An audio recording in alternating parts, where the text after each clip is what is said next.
selamat malam semuanya teman-teman sejawat sekalian. Kembali lagi di acara Ngobati, Ngobrol Bareng IYPG Jatim. Kembali lagi bersama saya dengan Apoteker Firda Aulia Rahman yang akan memandu acara talk show pada malam hari ini. Bagaimana ini teman-teman semuanya? Semoga sehat ya dimanapun kalian berada. Oke, pada topik kali ini kita akan membahas tentang vitiligo yang mana kebetulan pada tanggal 25 Juni kemarin 2023 ya, itu diperingati sebagai Hari Vitiligo Sedunia. Nah, mungkin teman-teman di sini ada masih yang awam atau masih bingung sebenarnya vitiligo itu penyebabnya apa, kemudian juga mungkin faktor risikonya apa saja, dan juga untuk regimen terapinya seperti apa. Pada malam hari ini kebetulan saya tidak sendirian ya teman-teman semuanya, akan ada narasumber kita yang pastinya akan menyampaikan berbagai macam informasi yang edukatif dan informatif juga. Kita invite terlebih dahulu ya untuk narasumber kita. Halo dokter. Halo, Firda. Sehat dokter Frida. Alhamdulillah sehat. Oke, di sini Baik. Suaraku jelas ya? suara saya juga jelas ya dok ya? Oke. Oke, Jelas. sebelumnya saya ingin memperkenalkan dokter Frida nih kepada teman-teman yang sedang menonton Ajilas pada malam hari ini ya. Perkenalkan teman-teman, narasumber kita pada malam hari ini yaitu Dr. Frida Ayudianti, SPKK, FIRST, di mana beliau ini sudah bertahun-tahun ya dok ya memiliki experience sebagai dokter spesialis kecantikan. Oke, pada tema hari ini dok, sesuai dengan yang tadi sudah saya sampaikan ke teman-teman, bahwasanya kita akan membahas lebih lanjut terkait vitiligo yang mana kebetulan tanggal 25 Juni kemarin itu sempat diperingati Hari Vitiligo Sedunia ya dok ya. Ya, jadi ini mungkin ada beberapa teman-teman yang masih penasaran nih dengan terkait vitiligo itu apa sebetulnya. Termasuk saya juga penasaran gitu ya dok ya. Karena kan ini salah satu penyakit vitiligo ini yang saya lihat di masyarakat itu awareness-nya masih agak sedikit kurang nih dok, tentang cara pendeteksian dirinya seperti apa dan lain sebagainya begitu. Mungkin pertanyaan awal terlebih dahulu, teman-teman biar tahu ya dok ya, untuk vitiligo sendiri itu apakah suatu penyakit yang disebabkan karena sesuatu atau bisa faktor genetik atau seperti apa ya dok ya? Oke, jadi kalau kita ngomongin tentang vitiligo ya, vitiligo itu adalah suatu penyakit kulit yang ditandai dengan perubahan warna putih di kulit, yang ditandai dengan adanya bercak putih di kulit. Nah, biasanya nggak ada keluhan gitu, jadi nggak ada gatal, nggak ada nyeri, nggak ada apapun. Cuma biasanya orang-orang datang itu dengan keluhan kosmetik ya, jadi merasa terganggu, atau biasanya kalau lokasinya di tempat-tempat yang tampak dia merasa malu, biasanya seperti itu. Jadi kalau ngomongin tentang vitiligo ini sebenarnya banyak faktor yang memicu ya. Jadi sebelum kita ngomong tentunya, jadi di kulit kita itu ada yang namanya melanosit ya. Melanosit bertugas untuk menghasilkan melanin, dan melanin ini adalah yang memberikan warna pada kulit kita. Vitiligo itu yang diserang adalah melaninnya. Melaninnya ini hilang, macam salah satunya adalah karena autoimun, di mana dia diserang oleh hingga dia rusak. Jadi terjadi destruksi dari melanin tadi, sehingga warnanya nggak ada. Oleh spot tadi kalau kita periksa melaninnya tuh nggak ada. Nah, penyebabnya apa? Jadi masih penyebab pastinya belum diketahui, cuman ada banyak teori atau sebutkan beberapa faktor yang bisa memicu. Salah satu adalah genetik ya, memang biasanya ada kecenderungan diturunkan ya, meskipun memang tidak serta-merta orang yang vitiligo nanti anaknya pasti akan vitiligo. Ada beberapa persen ya, kurang lebih 3% bisa timbul vitiligo, dan genetik itu biasanya memang berpengaruh ya. Bisa disebabkan oleh karena faktor-faktor paparan bahan kimia itu juga bisa. Ya, jadi bahan kimia tertentu menyebabkan kerusakan destruksi dari melanin, akhirnya timbullah yang namanya vitiligo. Kemudian juga bisa terjadi teori juga dari neural, misalnya organ dari saraf itu dia mengeluarkan zat yang toksin yang merusak dari si melanin tadi, sehingga biasanya memang timbul itu sesuai dengan garis-garis dermatom atau persyarafan, itu bisa. Jadi ada banyak teori ya. Jadi tapi yang paling kuat itu memang ada autoimun ya, sehingga dia diserang si melaninnya itu, sehingga terjadi tadi keluhan bercak putih di kulit gitu. Tapi nggak cuma di kulit, bisa di mukosa, di bibir juga bisa, di area kelamin juga bisa terjadi perubahan warna. Memang diserangnya adalah istilahnya dari sistem melanosit kita sendiri gitu ya, Dok ya. Benar nggak salah? Benar ya, Dok ya. Iya, melanosit menghasilkan melanin itu yang memberikan warna, yaitu yang dirusak ya. Melaninnya yang itu kan tadi dokter Frida sempat menyampaikan bahwa saya biasanya pasien itu datang karena ini ya, istilahnya tanpa ada keluhan nyeri ataupun gatal seperti yang dikatakan dokter Frida tadi ya. Kadang juga kan kalau misalnya secara penampakan visualnya, mungkin kadang kita agak sulit tuh membedakan yang mana panu kan juga kadang kan ini ada perbedaan warna seperti itu ya. Nah, kadang kan kita bingung tuh bedainnya tuh seperti apa. Plus juga mungkin teman-teman di sini supaya lebih aware untuk pendeteksian dini yang saya katakan tadi, supaya si penyakit vitiligo ini bisa diketahui sejak awal seperti itu, Dok. Karena kan tadi nggak ada gejala sama sekali. Nah, itu bagaimana kita manusia, mungkin masyarakat yang agak awam ini untuk memeriksakan dirinya gitu. Oke. Jadi kalau ada bercak putih di kulit kita, itu ada beberapa penyakit yang mungkin bisa ya. Dan penyebabnya bisa ada 3. Yang paling salah satunya vitiligo, yang kedua adalah tadi Firda sebutkan psoriasis versicolor, ada juga yang namanya itu salah satu bentuk dari eksim atau dermatitis atopi. Mungkin orang-orang sudah sering dengar eksim itu alergi dermatitis pada kulit ya, itu juga faktorial. Nah, itu juga gejalanya juga bercak putih, cuma memang yang perlu kita bedakan kalau pada vitiligo itu bercaknya itu putih banget, kayak kapur gitu. Jadi putihnya itu sangat kelihatan gitu perbedaannya dengan kulit, apalagi kalau misalnya dia kulitnya agak gelap gitu ya, perbedaan warnanya terlihat gitu ya. Beda kalau misalnya seperti pada panu atau pityriasis versicolor. Kalau pityriasis versicolor itu mengikuti bentuk warna pasiennya, ya makanya dia disebut dengan pityriasis versicolor karena dia bisa berubah-berubah warnanya. Kalau panu itu nggak melulu putih, jadi memang ada panu yang bisa berwarna merah, ada yang bisa berwarna coklat, tergantung dari pasiennya. Kalau pasiennya warnanya putih, biasanya munculnya bukan bercak putih, tapi bercak hitam atau bercak kemerahan. Dan ada sisi tipisnya di atasnya, jadi kayak kulit mati di atasnya itu. Dan lokasi juga berbeda, dari segi lokasi pun kalau panu itu biasanya di area yang banyak kelenjar minyaknya atau yang sering berkeringat ya, di dada, punggung, lengan atas, leher, pipi, wajah tuh bisa. Nah, dan biasanya dia meluas.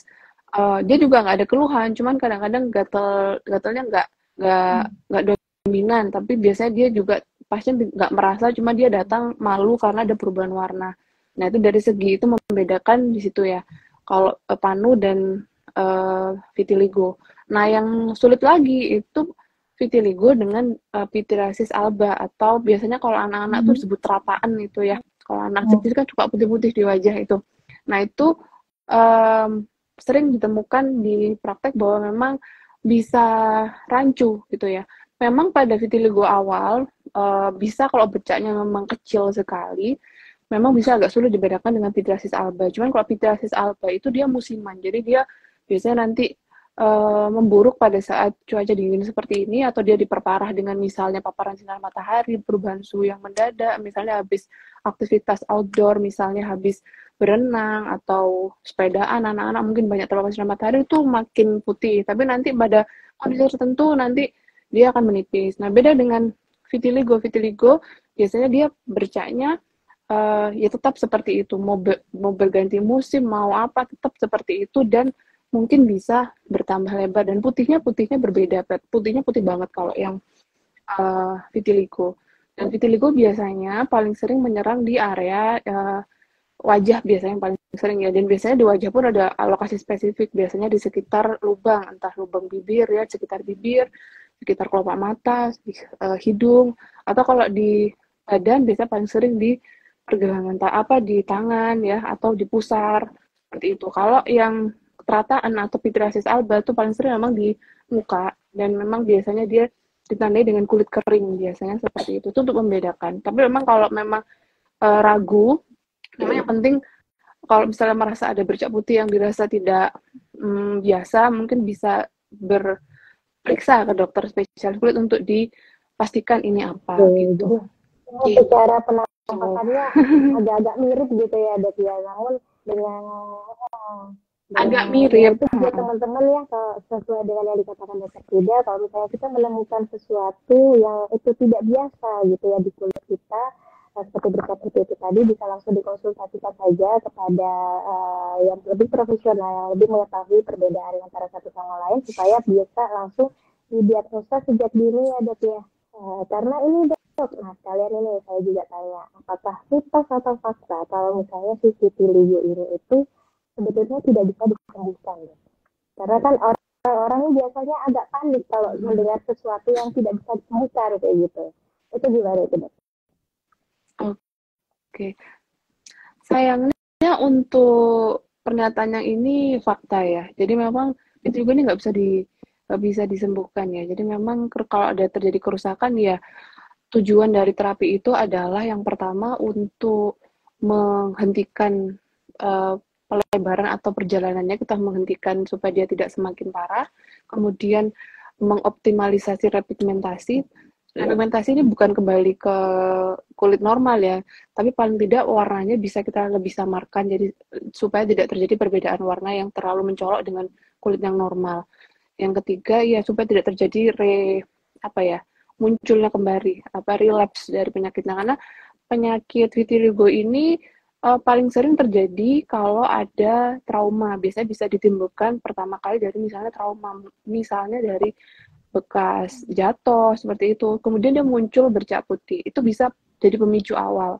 Nah biasanya kalau vitiligo ini juga bisa terjadi akibat paparan kimia. Nah jadi salah satu pemicu awal adalah adanya stres atau kerusakan pada kulit yang berulang. Nah, biasanya stres itu dipicu oleh paling sering adalah sinar UV, paparan sinar matahari. Yang kedua, paparan dari bahan kimia. Bahan kimia itu apa sih yang paling sering? Itu gonol, monobenzon, di mana dia itu berhubungan kayak produk karet, produk kulit, kemudian banyak ditemukan pada kayak adhesif, kayak perekat, pewarna, pada industri-industri. Jadi sebenarnya setiap orang bisa beresiko, tapi memang biasanya orang-orang yang memiliki genetik itu lebih rentan. Tapi tidak menutup kemungkinan orang tanpa ada turunan atau genetik pun juga bisa. Jadi memang kalau terjadi vitiligo itu multifaktor ya. Genetik itu hanya satu saja, tapi kalau genetik tidak didukung dengan misalnya dia tidak ada faktor risiko terpapar sinar matahari, atau dia pakai proteksi yang baik, tidak terpapar dengan bahan kimia, ya dia tidak akan muncul. Tapi kalau misalnya dia sudah ada genetik, kemudian ditambah dengan banyak faktor tadi, dia akan lebih rentan muncul. Tapi orang normal pun tanpa ada background genetik pun juga bisa jadi mutasi spontan, atau bisa terjadi tadi akibat paparan terus-menerus sehingga menyebabkan itu kerusakan dari si melanin tadi. Sayangnya pengatanya itu betul ya Dok ya, bukan hanya mitos belaka ya Dok ya. Iya. Makanya kalau memang sudah ada yang kadang-kadang tuh ada dua orang yang benar-benar ada yang ngerti ya, hasil browsing Dok, saya ada yang takut banget. Jadi bukan vitiligo dia menganggap itu vitiligo, ada juga orang yang nyantai aja karena nggak tahu, dan dengan harapannya dengan mungkin banyaknya IG Live seperti ini, masyarakat jadi lebih aware ya. Kalau orangnya paham dan lebih takut, itu lebih baik, karena dia lebih mendatangi dokter tuh lebih cepat gitu. Dok ini saya vitiligo ya. Oh bukan, itu kan lebih baik daripada dia tenang-tenang aja baru datang pas udah parah gitu kan, seperti itu ya. Jadi memang kadang-kadang ada dua sisi baiknya juga ya dengan adanya informasi yang banyak ini. Cuma kita mau harus pintar-pintar menyaring supaya kita nggak jadi stres sendiri gitu. Kadang-kadang ada orang yang stres banget, Dok, ini kayaknya vitiligo ya, Dok. Padahal bukan gitu. Itu kan ada gitu ya. Iya, itu kan masih bisa lebih diobati gitu kan. Karena itu kan dua penyakit yang berbeda, satu bisa sembuh, satu nggak bisa sembuh. Itu kan kita perlu ngomongnya juga, edukasinya juga berbeda. Dan penata laksananya juga pasti berbeda gitu. Tapi nggak apa-apa. Kalau emang ada keluhan yang dirasa memang nggak yakin, sebaiknya diperiksain aja supaya bisa lebih pasti gitu. Pun kalau itu misalnya meragukan pun, kita memang butuh mungkin pemeriksaan tambahan. Tapi nggak semuanya ada ya di rumah sakit, dia bisa di wood lamp, dikasih sinar seperti itu, nanti akan terlihat berpendar kalau vitiligo itu warnanya lebih putih terang. Kemudian kalau yang lain biasanya dia misalnya kayak panu itu dia akan berpendar warna kekuningan. Tapi memang tidak semua rumah sakit ada wood lamp ini. Cuman memang biasanya kalau memang itu curiga vitiligo, biasanya pasien saya edukasi dulu. Nanti kita biasanya kita suruh monitor, jadi kontrol lagi untuk melihat perkembangan dengan terapinya membaik atau tidak.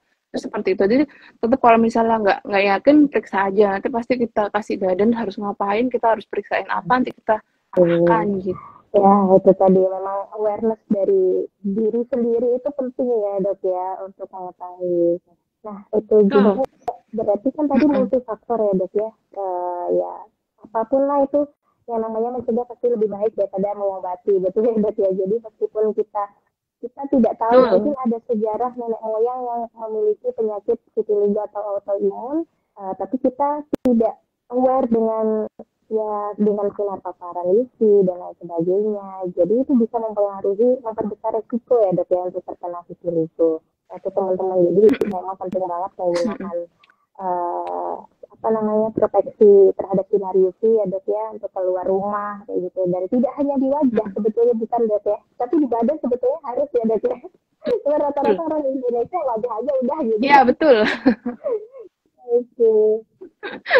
Dan yang paling penting lagi reaplikasi. Jadi kalau udah pakai sunscreen, mentang-mentang cuma pakai sekali mau berangkat terus dianggap bisa memberikan proteksi seharian. Padahal nggak, akan tergantung dari kegiatan kita. Kalau kita kegiatannya banyak outdoor, sering berkeringat, itu pasti harus reaplikasi lebih cepat, 2-3 jam tumpuk lagi. Karena kita butuh ini ya, reaplikasi untuk optimal ininya, proteksinya. Kalau enggak, ya sama aja gitu. Ya. Bisa nggak sih, Dok, salah satu penyebabnya itu juga bukan dari topikal saja, dalam artian mungkin dari lifestyle, dari makanan, pola dietnya, atau seperti apa, itu bisa nggak, Dok, menjadi salah satu penyebab dari vitiligo? Iya, Kak. Lifestyle paling sering itu tadi, tidak melindungi diri dari sinar matahari, karena memang yang paling banyak menyebabkan mutasi spontan atau terjadi kelainan dari vitiligo ini paparan dari sinar UV itu tadi. Jadi kalau kita nggak terbiasa, maksudnya lifestyle-nya cuek, merasa tidak butuh, itu paling sering kan laki-laki ya. Kalau perempuan mungkin biasanya udah aware ya pakai sunscreen. Cowok tuh biasanya yang ngapain sih pakai sunscreen, kayak cewek gitu. Padahal kan itu penting ya, bukan cuma untuk sekedar kosmetik, tapi untuk perlindungan. Apalagi kalau kita misalnya pekerjaannya memang high risk ya, misalnya banyak di tempat outdoor, kena sinar matahari, kemudian kita terpapar oleh bahan-bahan kimia, misalnya kita bekerja di pabrik, bahkan pekerja salon pun kan misalnya kayak sering mencuci, sering coloring, itu kayak saya pernah dapat pasien juga seperti itu, dia vitiligo karena ya itu ternyata setelah diulik-ulik dia ternyata kerjanya sering terpapar, itu kan bahan kimia ya, kalau terulang terus, nah itu bisa. Jadi sebenarnya yang paling penting itu kan proteksi ya. Kalau misalnya merasa kita kerjanya banyak di outdoor, sering pakai baju tertutup, penutup, sunscreen, topi, kacamata, apapun untuk melindungi dari paparan sinar matahari. Dan kalau kita merasa kita sering terpapar dengan bahan kimia, pakai pelindung, sarung tangan, baju pekerja yang baik, seperti itu. Jadi prevensi untuk diri sendiri itu yang utama gitu. Jadi supaya tidak jatuh sampai timbul keluhan gitu. Dan orang-orang yang lebih beresiko lagi itu kalau misalnya dia punya penyakit autoimun lain, misalnya penyakit tiroid ya, misalnya tiroiditis, kemudian punya penyakit psoriasis, itu juga berisiko untuk gampang timbul terjadi vitiligo. Jadi kalau orang-orang yang punya autoimun, misalnya kayak lupus juga, itu juga lebih berisiko untuk timbul vitiligo. Jadi proteksinya harus lebih Nah, double. mengenai hal tersebut ya dok, ada juga ya beberapa orang di luar sana mungkin udah tahu tuh, oh vitiligo, tapi dia merasa cuek akan penyakit itu karena dia merasa oh cuman appearance-nya aja nih yang berubah seperti itu. Dan itu kan gejalanya sendiri kan sedikit tidak bergejala ya dok, maksudnya tidak terlalu nyeri ataupun tidak gatal seperti itu ya. Nah, bahayanya apa sih dok kalau misalnya vitiligo ini tidak diatasi atau tidak diobati sama sekali, selain warnanya itu lebih memudar kayak gitu, maksudnya lebih melebar warna yang putihnya. Jadi vitiligo ini bukan penyakit yang mengancam jiwa, bukan yang menyebabkan kematian, itu enggak. Cuman vitiligo ini tergantung dari orangnya, penerimaan dari pasien itu sendiri. Paling sering itu menyebabkan nggak percaya diri, kurang pede, akhirnya nanti jatuh menjadi depresi, jadi sampai ada keinginan bunuh diri, itu ada. Itu tergantung dari, saya bilang tadi, penerimaan pasien masing-masing. Yang paling sering itu perempuan. Kalau perempuan kan memang nggak pede, jadi malu kalau ngeliat dikit titik aja, atau anak di bawah orang tuanya, orang tuanya, dok ini bagaimana anak saya kok kayak gini, gitu. Ya itu jadi kayak self esteem atau jadi kayak kecemasan berlebih itu bisa timbul. Kalau laki-laki mungkin ya nggak apa-apa, nggak ada keluhan, itu tergantung lagi, tergantung dari penerimaan pasien masing-masing. Cuman memang kalau disebut apakah berbahaya, enggak, cuman memang tergantung dari jenis vitiligonya juga. Ada yang dia tipe yang progresif, misalnya dia bisa langsung nyebar ke seluruh badan, ada yang cuma dia terlokalisir di situ aja. Ada juga yang bisa menyebabkan orangnya depresi, kepikiran segala macam, itu kembali lagi ke penerimaan pasien. Jadi sebenarnya kalau dibilang berbahaya, ya nggak juga sih. Cuman kalau memang lokasinya dia di tempat yang tampak dan dia kerjanya harus mengandalkan appearance ya, misalnya kayak mungkin selebgram, aktor film, terus dari situ pasti akan dampak gitu. Tapi kalau misalnya ya kerjanya biasa aja, nggak apa-apa. Bahkan sekarang juga ada yang namanya cover up make up ya. Jadi orang-orang dengan vitiligo pun sekarang disarankan atau ayo di cover up. Jadi supaya untuk meningkatkan kepedean. Jadi sebenarnya untuk treatment tuh bisa disarankan cover up itu. Jadi itu mudah, murah, dan cepat hasilnya kelihatan. Jadi misalnya kalau dia butuh, misalnya harus tampil, tutupin dia kan nggak kelihatan. Itu salah satu solusi yang paling cepat. Walaupun juga masih banyak treatment yang lain, tapi bisa disarankan untuk pasien-pasien vitiligo. Cover up make up. Berarti ini kalau misalnya ada mitos nih dok yang menyatakan bahwa vitiligo dapat berkembang menjadi kanker kulit, itu bagaimana dok? Itu fakta atau mitos kira-kira dok?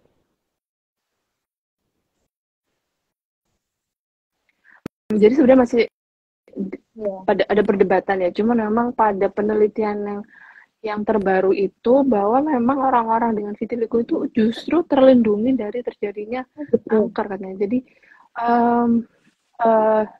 jadi justru kalau memang misalnya ada timbul kanker pada orang-orang vitiligo dan di mana itu jarang, justru munculnya di kulit yang normal gitu.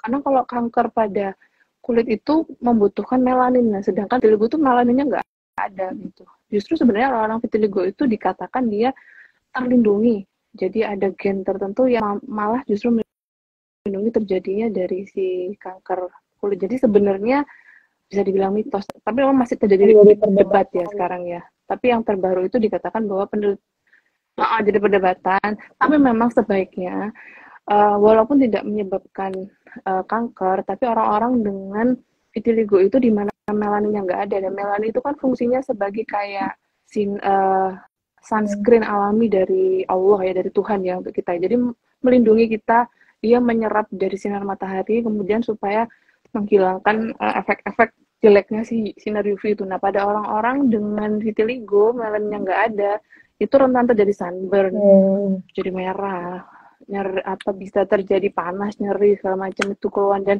lama-lama itu juga bisa menyebabkan keluhan ya sunburn, jadi kayak nggak nyaman aja ya, seperti itu aja sih. Tapi memang sebaiknya dilindungi juga daerah yang normal juga. Jadi kita nggak concern ke daerah yang bercak putih aja gitu. Karena vitiligo juga bisa timbul lesi baru diawali dari kayak sunburn itu dulu gitu. Jadi luka merah terbakar berulang bisa muncul titik putihnya diawali dari situ gitu. Jadi memang harus berhati-hati kalau orang-orang dengan vitiligo itu selalu saya edukasi pasien hati-hati kalau misalnya ada luka segera ditanganin, jangan digaruk karena kadang-kadang lesi baru akibat garukan namanya Kupner fenomen itu juga harus berhati-hati. Jadi memang trauma itu bisa menjadi pemicu awal timbulnya lesi baru pada pasien dengan vitiligo.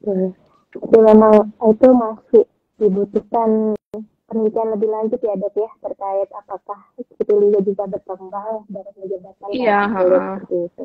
Karena kan biasanya kanker itu justru katanya memang justru kanker itu malah dok membutuhkan nutrisi untuk dia justru lebih berkembang lagi, dan mungkin nutrisinya di kulit itu adalah sel untuk melanin itu tersebut ya. Correct me if I'm wrong dok. Iya. Iya. Yang tipe melanoma, memang dia membutuhkan si melanin itu. Nah, vitiligo kan melaninnya nggak ada. Nah, justru makanya orang-orang dengan vitiligo itu jarang terjadi kanker.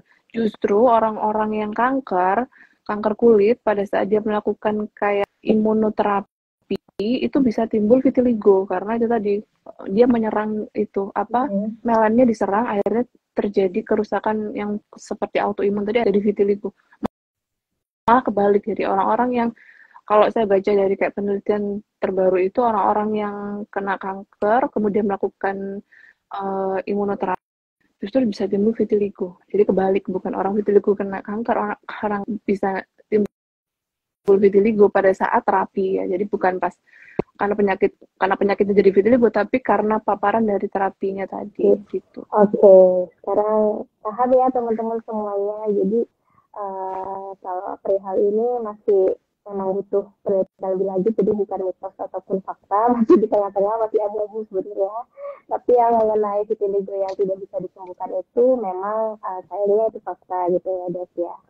Oke, tadi juga sempat dijelaskan sama dokter Frida bahwasanya untuk pengobatan dari vitiligo sendiri karena tidak bisa disembuhkan, paling tidak untuk mencegah terjadinya relapse ataupun juga mencegah untuk pelebaran dari area si bercak putih tersebut ya dok ya. Mungkin dokter bisa dijelaskan lebih detail.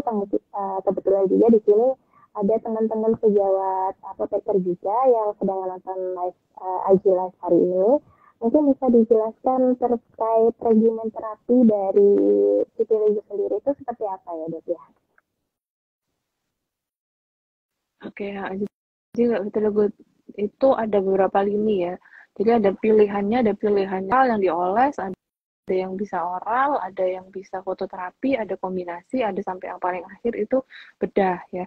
Jadi memang tergantung dari jenis vitiligonya itu sendiri ya. Jadi vitiligo itu ada yang segmental dan non segmental. Kalau segmental itu dia biasanya satu tempat bisa sesuai dengan dermatom dan biasanya ya udah di tempat itu aja. Tapi ada yang non segmental itu dia biasanya bisa bertambah atau melebar dengan cepat. Biasanya dia berhubungan dengan autoimun, misalnya dengan ada penyakit backgroundnya, misalnya kayak tiroid segala macam, itu dia bisa cepat melebar. Nah, pilihan terapinya tergantung tadi. Kalau misalnya masih terlokalisir, bisa diberikan first line terapi untuk vitiligo tetap adalah kortikosteroid topikal ya. Kalau memang misalnya dia tendensi untuk progresivitas lesinya itu cepat, bisa ditambahkan kortikosteroid oral. Tapi kalau memang enggak, ya cukup topikal aja. Kemudian topikal pun juga, kalau kita tahu bahwa steroid kan juga nggak bisa digunakan dalam jangka waktu lama ya, karena kan banyak efek sampingnya.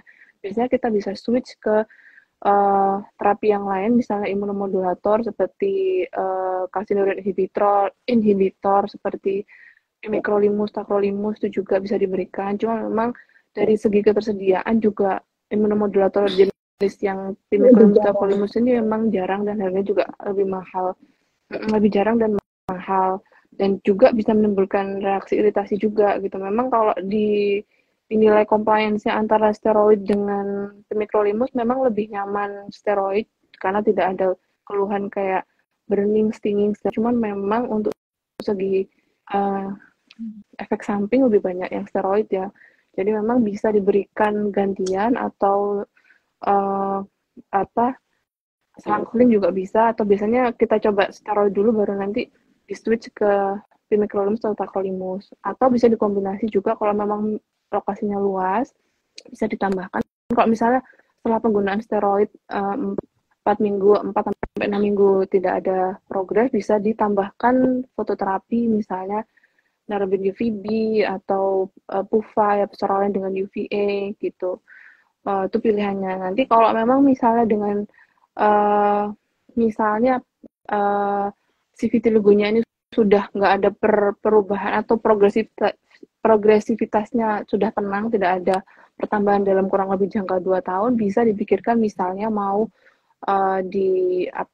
bedah, misalnya teknik graft ya, suction atau misalnya mini punch, itu bisa, tapi tergantung dari lesi dari vitiligonya itu sendiri gitu. Tapi tetap memang first line yang paling mudah, dan di BPJS pun ada yang untuk kasus-kasus seperti itu ya, first line tetap steroid. Cuman memang kita tahu bahwa steroid juga ada efek sampingnya ya, ada strie, ada telangiectasis, segala macam. Mungkin itu juga harus dipertimbangkan juga. Mungkin bisa di-sparing dengan penggunaan pimecrolimus atau juga dengan penambahan agen topikal yang untuk memperbaiki barier, misalnya dengan emollient yang mengandung ceramide, seperti itu bisa. Jadi kulitnya juga diperbaikin secara kualitas, tapi tetap juga diberikan treatment sesuai dengan kebutuhan. Itu sih. Itu memang lainnya itu pastinya kortikosteroid ya, dokter, yang mana di cover BPJS juga dan paling affordable lah istilahnya kayak gitu ya. Iya, affordable. Cuma memang harus berhati-hati juga efek sampingnya. Dan juga mungkin teman-teman di sini yang bukan teman-teman tenaga kesehatan mungkin melihat ini terus bisa self diagnosa, ini kayaknya vitiligo, beli kortikosteroid. Jangan gitu ya teman-teman ya, karena kortikosteroid itu kalau penggunaannya salah itu justru malah bisa bahaya sekali ya, Dok ya. Iya, jadi dia kayak pisau bermata dua. Jadi memang dia baik di awal, tapi nanti efek sampingnya bisa panjang dan itu lebih sulit lagi untuk menanganinya. Meskipun kadang kan orang mikirnya salah cuma topikal bukan diminum gitu. Kadang orang mikir gitu, Dok, tapi sebetulnya apapun itu yang namanya kita memastikan benda asing obat ya, bahan dari luar itu pasti memiliki pengaruh gitu ya ke kita, meskipun itu topikal juga gitu kan. Jadi memang kita harus apalagi kalau tidak sesuai dengan indikasi ya, banyak sekali kasus-kasus seperti itu ya. Itu kan kasus-kasus pemutih, judulnya bisa dibikin pemutih, itu kan isinya juga steroid, tapi ya itu ya memang awalnya bagus tapi habis itu langsung efeknya lebih panjang lagi. Jadi memang sebaiknya jangan self diagnose ya. Pun juga vitiligo ini sering banget saya mendapatkan datang, "Dok, saya vitiligo." Gimana ya? Jadi tetap ya iya, nggak ada angin, nggak ada hujan, tapi vitiligo. Saya kemarin browsing, Dok, di sini. Ini sepertinya saya vitiligo deh, gitu.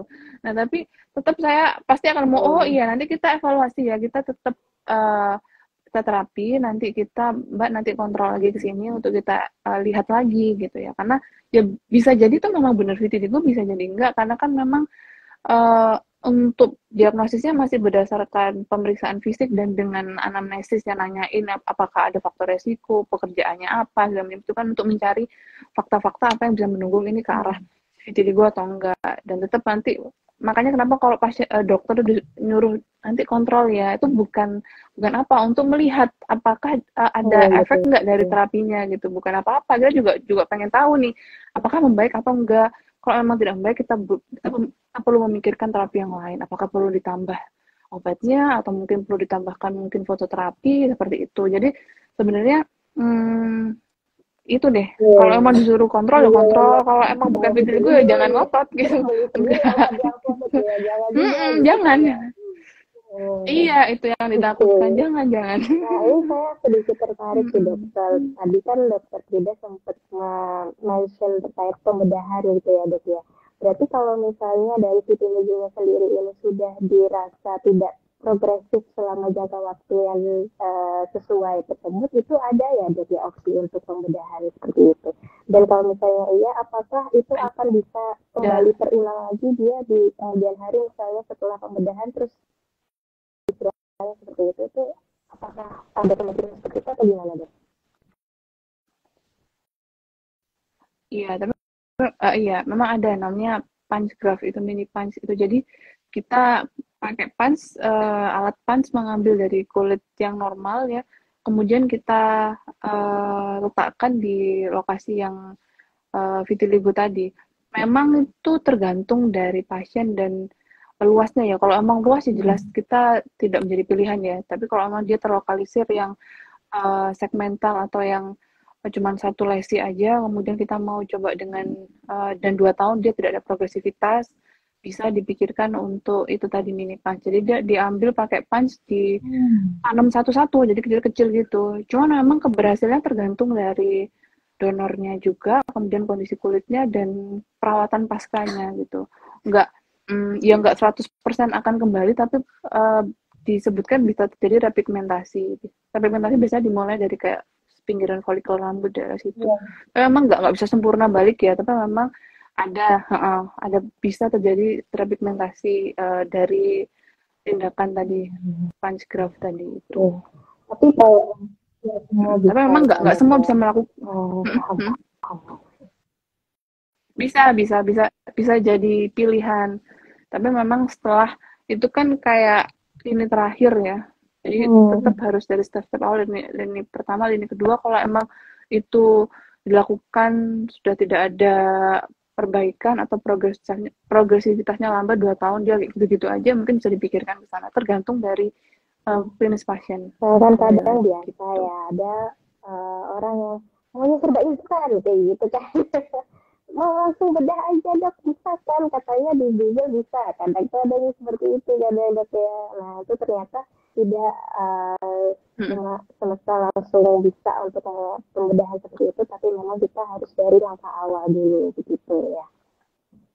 Nah ini tadi yang saya sempat mention juga tadi itu mungkin belum terjawab, ini juga ada pertanyaan dari Sahrir. Jadi langsung saja ya saya ini di sini, apakah vitiligo dapat kembali setelah sebelumnya dikatakan sembuh? Nah itu tadi mungkin sudah dilakukan pembedahan tuh dok, sudah kembali, warnanya sudah hampir mirip lah ya sama warna kulit tadi ini.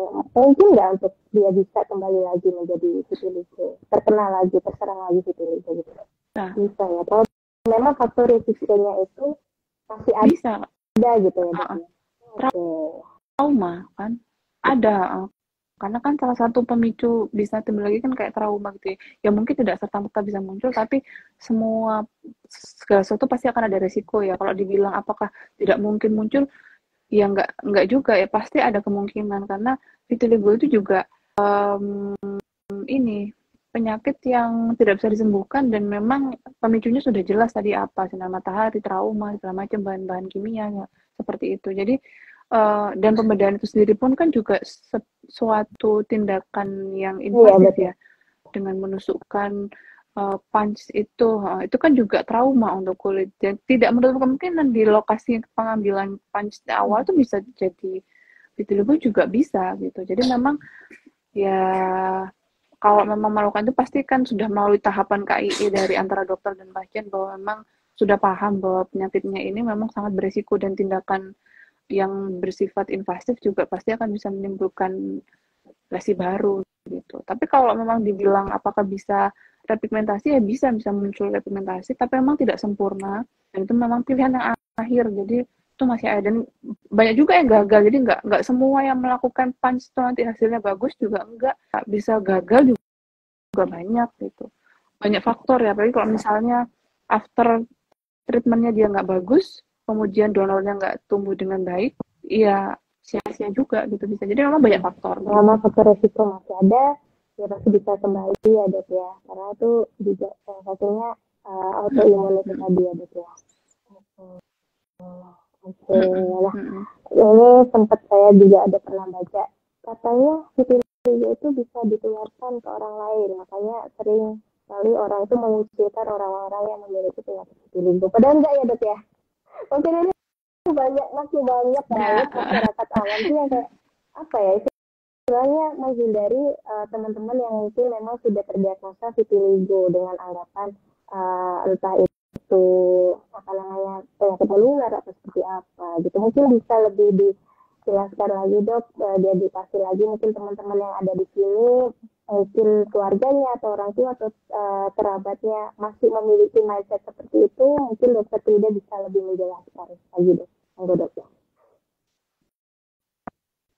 jadi memang stigma terhadap pasien vitiligo itu banyak ya. Salah satunya juga itu dihindari, dikucilkan karena dianggap aneh, dianggap penyakit kutukan mungkin, atau dianggap menularkan atau seperti itu ya, mungkin itu orang kuno. Tapi kalau saya rasa orang-orang yang follow atau yang sudah melek informasi harusnya tahu ya, karena memang sekarang sudah banyak sekali kampanye ya, banyak banyak sekali yang sekarang brand-brand atau model-model pun yang punya vitiligo speak up, muncul dengan keluhannya, dia pede. Itu sebagai salah satu step bahwa sebenarnya orang-orang dengan vitiligo itu juga punya hak untuk bisa tampil atau berperan di manusia di komunitas gitu ya. Jadi sebenarnya kalau ngomong apakah bisa menularkan, jadi prinsip dasar penyakit menular itu kan paling sering tuh adalah penyakit disebabkan oleh bakteri, virus segala macam itu ya, dimana dia memang bisa ditularkan dari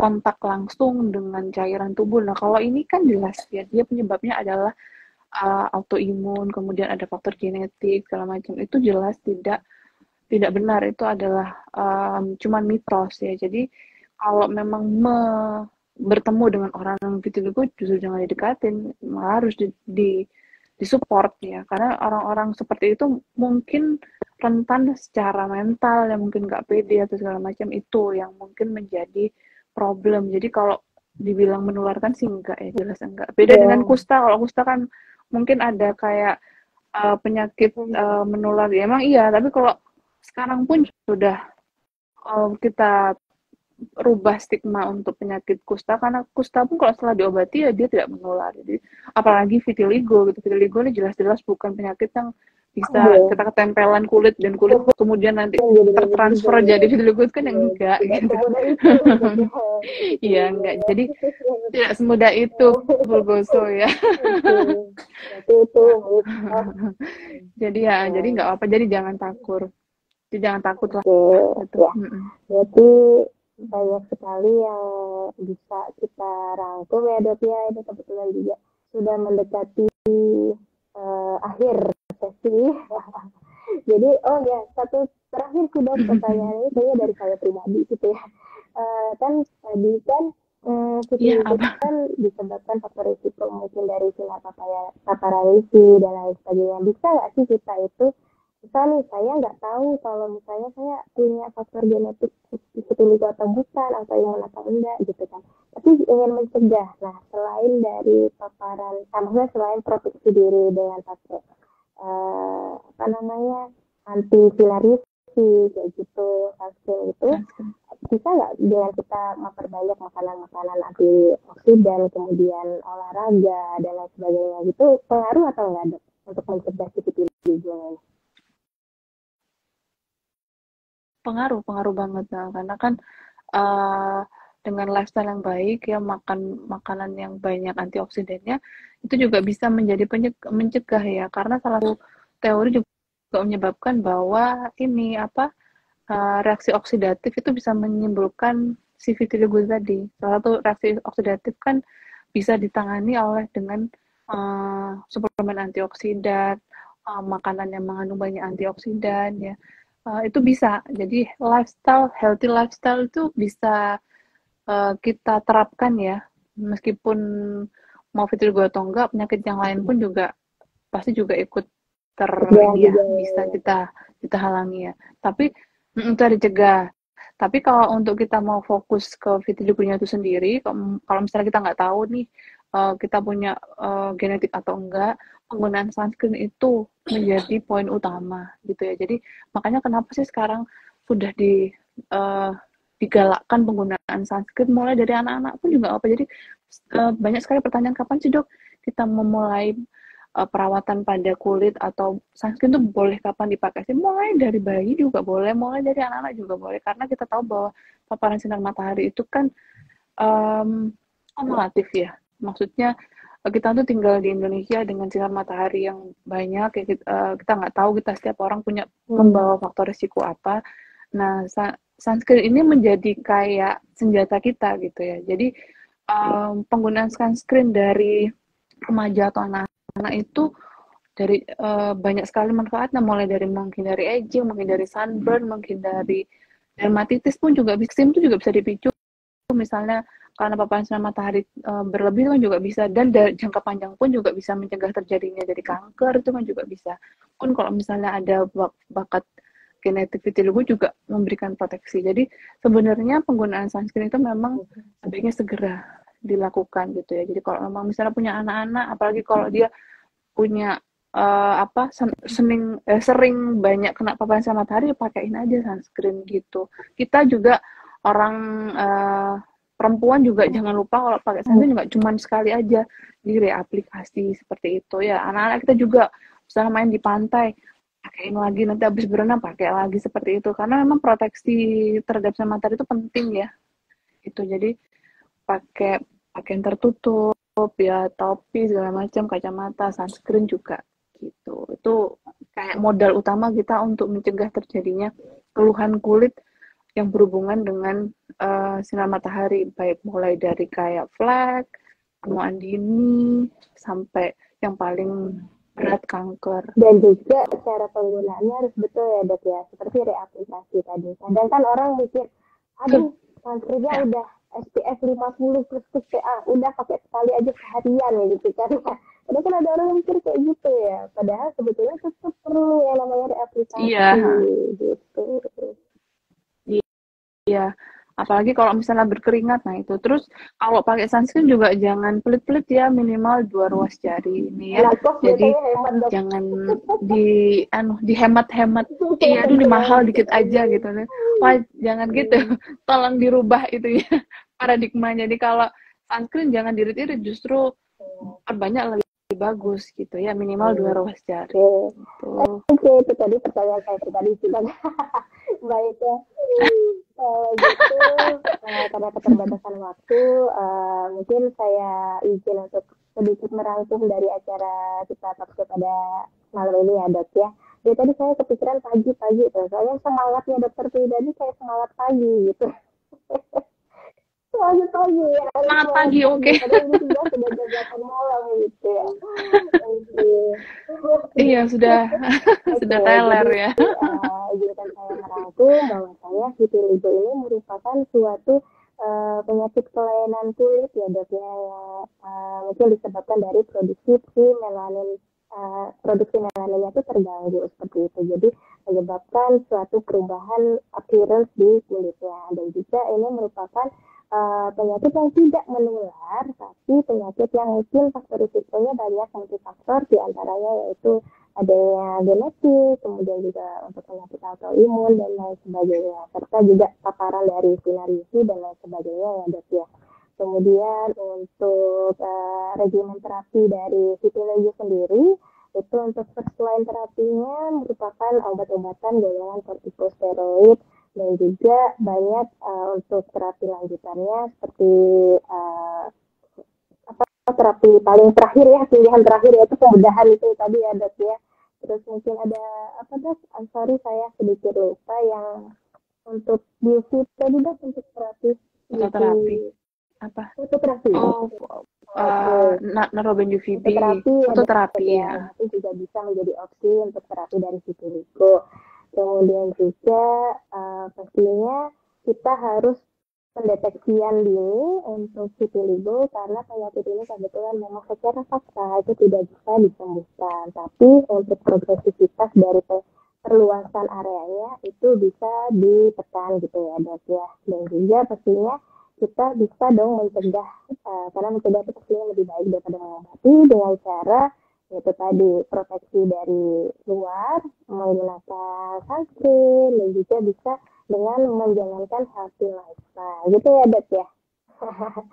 Ada lagi dok kan? Terus satu lagi, kalau Nah, terus satu lagi kalau misalnya ada Oh iya, lesi yang dicurigai, misalnya ada kayak bercak putih atau apa, mungkin sebaiknya segera diperiksakan untuk memastikan apakah ini benar vitiligo atau enggak. iya, Kalau emang bukan vitiligo ya alhamdulillah benar bisa disembuhkan. Tapi kalau memang itu vitiligo, kita bisa merencanakan terapi yang tentunya tidak hanya sebentar, butuh jangka waktu yang lama. Wah, harus Gitu. sabar gitu ya dok ya, terapi vitiligo ini.